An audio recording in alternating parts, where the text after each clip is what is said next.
कभी डोली ढल हुई।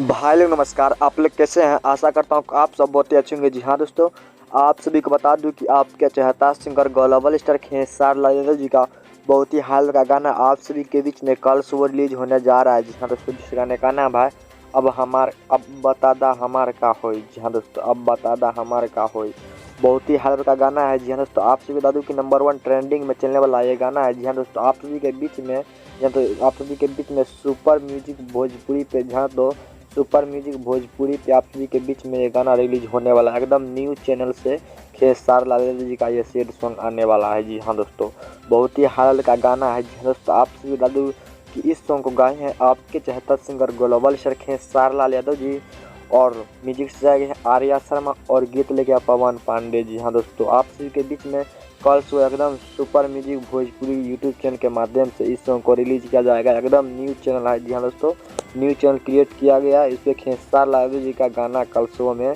चढ़ने वाला था। आप लोग सुपर म्यूजिक भोजपुरी पे जाके माल को रेफरेंस करते रहिएगा, क्योंकि आपके पास आपके यूट्यूब ऐप में कभी भी ये सॉन्ग सैड सॉन्ग आ जाएगा। जी हाँ दोस्तों।